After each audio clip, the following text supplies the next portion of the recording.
আপনি কি ইংরেজি নিয়ে ভয় পান? তাহলে আজকের ক্লাস আপনার জন্য। অর্থাৎ মাত্র 5 সেকেন্ডে ইম্পারেটিভ সেন্টেন্সের ভয়েস চেনার জাদুকরটা এটি কিন্তু শিখিয়ে দেবো ইনশাআল্লাহ। সবাই কিন্তু শুরু থেকে শেষ পর্যন্ত দেখবেন। আচ্ছা, ইম্পারেটিভ সেন্টেন্সের মানে হচ্ছে আদেশ, উপদেশ, নিষেধ এই জাতীয় কিন্তু সেন্টেন্সকে বোঝানো হয়ে থাকে। আচ্ছা দেখেন, এই প্রশ্নটা কিন্তু বারবার এসে থাকে, অর্থাৎ ডোন্ট ডোন্ট ডোন্ট এই টাইপের প্রশ্ন কিন্তু অ্যাক্টিভ থেকে প্যাসিভ অসংখ্য চাকরি পরীক্ষা এসেছে, সামনেও কিন্তু আসবে ইনশাল্লাহ। আচ্ছা একটু ভালো করে দেখেন, ডোন্ট যুক্ত ইম্পারেটিভ সেন্টেন্সকে প্যাসিভ করার নিয়ম হচ্ছে ডোন্ট মানেই কিন্তু ডোন্ট অ্যাক্টিভে থাকলে ডোন্টের বদলে আপনাকে শুরু করতে হবে লেট নট দিয়ে। লেট নটের পরে অবজেক্ট, অবজেক্টের পরে বি এর পরে হচ্ছে V3 বসবে। দেখেন একটা এক্সাম্পল দেওয়া রয়েছে, ডোন্ট অ্যাভয়েড দ্য হোমওয়ার্ক, অর্থাৎ আপনাকে যে হোমওয়ার্ক দেওয়া হয়েছে সেই হোমওয়ার্কটা আসলে এড়িয়ে যেন না। তার মানে ডোন্ট দিয়ে শুরু হলে আমাকে প্যাসিভ করার সময় প্রথমে কি বসাতে হবে? শুরুতে ডোন্ট মানে প্যাসিভে কিন্তু আমাকে আনতে হবে কি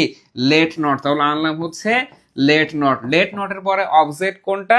এই দা হোমওয়ার্কটা হচ্ছে অবজেক্ট, এবং অবজেক্ট জানার উপায় হচ্ছে আপনি অ্যাভয়েড, অর্থাৎ ফাইনাইট ভার্বকে যদি হোয়াট মানে হচ্ছে কি অথবা হুম কাকে দ্বারা প্রশ্ন করেন, প্রশ্ন করে যদি উত্তর পান সে উত্তরটা হবে হচ্ছে অবজেক্ট। আমি হোয়াট দিয়ে প্রশ্ন করছি যে কি অ্যাভয়েড করেছিল, কি অ্যাভয়েড করে, অর্থাৎ হোমওয়ার্কটাকে, তার মানে কিন্তু এখানে দা হোমওয়ার্কটা অবজেক্ট। আচ্ছা তারপর হচ্ছে লেট নটের পরে আমরা বসালাম হচ্ছে অবজেক্ট, অর্থাৎ দা হোমওয়ার্ক আমরা বসালাম। আচ্ছা এরপরে আমাদের কি হবে? বি প্লাস V3, অর্থাৎ বি বাইরে থেকে নিয়ে আসলাম, অ্যাভয়েড এর V3 হচ্ছে অ্যাভয়েড, অর্থাৎ খুব সহজেই বের করলাম ডোন্ট যুক্ত ইম্পারেটিভ সেন্টেন্সের প্যাসিভ, অর্থাৎ let not the homework be avoided. আচ্ছা এরপরে আসেন আমরা এই সূত্র দিয়ে বিগত সালের প্রশ্নটা আমরা একটু সমাধান করব। দেখেন এটা কিন্তু তিনটা চাকরি পরীক্ষা কিন্তু এসেছিল, দেখতে পাচ্ছি কম্পিটিটিভ এক্সামে।